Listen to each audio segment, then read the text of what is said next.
Kubalas kesombongan keluarga suamiku dengan kesuksesan. Bab 8. Rasti kembali. Ibu kenapa? Tanya Gita khawatir dan mendekati Marni.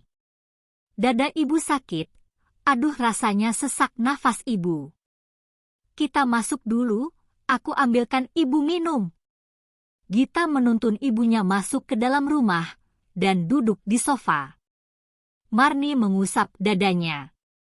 Hampir saja dia membuatku jantungan, bisa mati berdiri aku nanti. Tak bisa dibiarkan si Rasti, gumam Marni.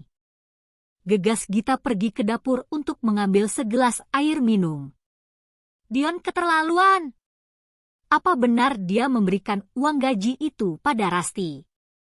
Aku tidak rela jika gaji putraku dinikmati oleh perempuan itu, nanti Rasti keenakan dia bisa menikmati uang Dion yang banyak. Jangan sampai Rasti bisa membeli barang yang bagus, menggunakan uang gaji Dion, ucapnya terus berceloteh. Ini Bu, diminum dulu, ujar Gita sambil menyerahkan segelas air minum dan menyerahkannya pada Bu Marni. Bu Marni meneguk minuman itu hingga tandas. Gimana, udah enakan? Tanya Gita dan duduk di sebelah ibunya. Kamu telepon Dion, suruh dia pulang sekarang juga. Tapi Mas Dion kan sedang ada di rumah sakit. Ibu tidak mau tahu, ini penting. Kenapa dia bisa memberikan uang gajinya pada Rasti? Dion itu harus ingat surganya itu ada pada ibu, dan keluarga selamanya akan menjadi tanggung jawab dia. Kamu mau jatahmu tidak ada lagi, ketika Dion benar-benar memberikan semua full gajinya pada istrinya, ucap Bu Marni membuat Gita takut, dengan cepat menggeleng. Tidak Bu, kan aku butuh ke salon, skincare, uang jajan, tutur Gita. Makanya kamu itu cepat telepon Dion, kita harus hentikan perbuatannya. Jangan sampai uang Dion habis, anak bodoh, umpat Marni. Hampir 1 jam Marni menunggu. Akhirnya Dion datang ke rumah itu. Ibu ada apa memintaku datang? Kemari? Aku baru saja tadi pulang dari rumah sakit, dan ingin istirahat di rumah, ujar Dion. Aku mau makan, karena di rumah juga tidak ada makanan Dion, ucap Dion kembali. Duduk dulu, tukas Marni. Memerintah Dion yang ingin berlalu ke dapur. Akhirnya Dion mengurungkan niatnya, dan duduk pada sofa yang berhadapan dengan ibunya.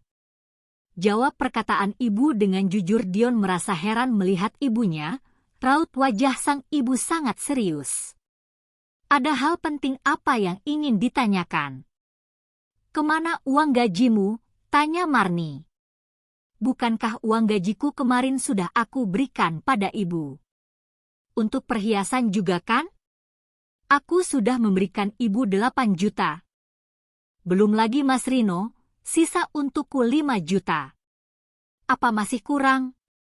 Aku juga memberi uang tambahan pada Gita, 1 juta untuk dia ke salon, jawab Dion dengan detail. Ibu kecewa padamu, kamu tidak jujur pada ibu. Jika memang uangmu itu sedikit, bagaimana bisa kamu memberikan uang pada Rasti untuk dia jalan-jalan ke kampung? Pasti kamu dapat bonus lagi kan dari kantormu seperti kemarin. Hingga bisa beli mobil baru, ujarnya. Dion semakin merasa kesal.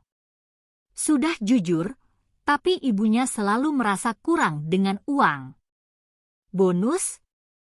Ibu yang bener aja deh, aku nggak dapat bonus. Kemarin dan mungkin bulan depan aku tidak bisa memberi sebanyak biasanya.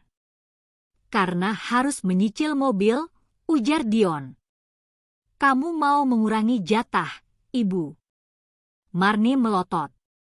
Belum hilang kesalnya, ditambah kesal mendengar jatahnya uang bulanan akan dikurang. Ibu yang minta beli mobil baru, jadi harus mau jika jatah ibu berkurang. Ibu pikir cicilan mobil itu murah? 4 juta Bu, sebulannya, ucap Dion. Gajimu itu banyak. Marni seakan tidak mau tahu, yang dia tahu putranya kaya sekarang. Gajiku hanya 15 juta, aku tidak selalu mendapatkan bonus, tegas Dion. Marni semakin bingung karena penjelasan sang putra. Lantas dari mana uang untuk Rasti dia jalan-jalan, beli HP sampai 7 juta, cicit Marni ketus. Uang apa yang ibu maksud? Aku tidak memberikan pada Rasti, bantah Dion. Kamu jangan bohong, Rasti sendiri yang bilang pada ibu tadi lewat telepon. Sampai dia jalan-jalan mengajak kedua orang tuanya ke kebun teh. Pasti nggak sedikit yang kamu berikan, berapa belas juta kamu berikan padanya. Marni mencecar putranya agar mengaku. Sumpah Bu, aku tidak memberikan uang pada Rasti. Dia pasti yang berbohong. Jika memang kamu tidak memberikan uang pada Rasti, dia mendapatkan uang dari mana? Bisa berlibur. Itulah yang aku tidak tahu, apa mungkin Rasti mencuri uangku? Tapi uangku tidak berkurang, ucap Dion. Aneh banget kalau begitu, Bak Rasti punya uang banyak sekarang. Mas curiga nggak sih? Tanya Gita ikut bicara. Curiga apa? Maksudmu? Apa Mbak Rasti jual diri? Ya ampun, aku nggak nyangka kalau Mbak Rasti semurahan itu. Banyak mas orang sekarang pengen kayak jual diri lewat aplikasi. Kamu harus waspada, ucap Gita memperingati Dion. Rasti tidak mungkin seperti itu. Kamu lihat saja penampilannya, dia tidak mungkin menjual diri, sanggah Dion dan tak berpikir sejauh itu. Benar, Rasti itu nggak menarik. Lihat wajahnya kusam, tidak pernah dirawat. Tubuhnya juga tidak terawat, seperti wanita lain yang pandai merawat diri. Bahkan dia itu sangat tidak serasi dengan Dion, anak ibu tampan. Sedangkan Rasti membuat malu suaminya. Karena itu ibu selalu mewanti-wanti Dion agar tidak membawa Rasti pergi kondangan ataupun menghadiri acara apapun, malu nanti, ejek Marni. Karena itulah selama ini Dion tak pernah mengajak istrinya, apalagi teman kantornya. Tidak ada yang kenal dengan Rasti istri Dion. Jika acara kantor, Dion akan menghadiri sendirian. Jangan salah Bu, ada kok yang mau. Walau lakunya mungkin murah, jika modelan Mbak Rasti, ucap Gita sambil menahan tawa. Mereka juga akhirnya tertawa dan mengejek Rasti. Aku pulang ke rumah ibu ya, ucap Sinta ketika sudah mendapat izin pulang dari dokter. Hampir 5 hari di rumah sakit, dan kini Sinta harus menggunakan tongkat sementara waktu. Karena harus menjalani terapi. Aduh Sin, nanti ibu repot. Kamu kan tahu kalau ibu juga sering sakit pinggang, kamu pulang ke rumah ibu mertuamu saja.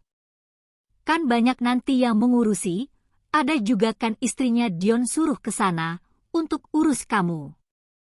Dia kan pengangguran, tidak bekerja. Nanti dia saja yang mengurus dan merawatmu, menyiapkan segala kebutuhanmu, ucap Ratna Ibu Sinta. Benar juga, Ibu. Ya sudahlah, kalau begitu aku pulang ke rumah ibu saja. Sinta menyetujui.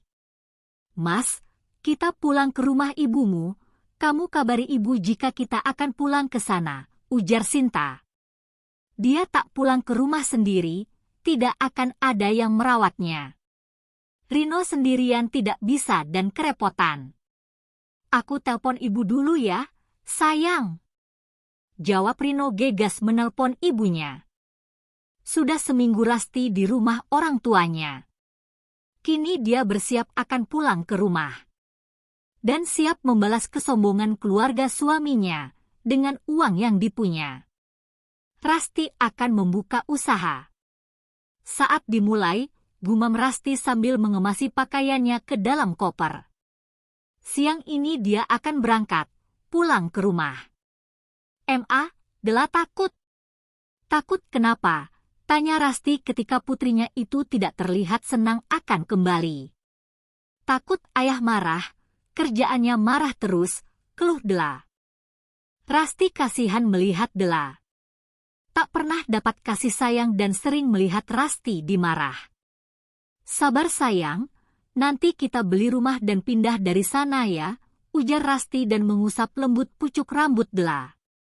Aku harus bisa berpisah dari Mas Dion. Setelah semua tujuanku tercapai dulu, batin Rasti.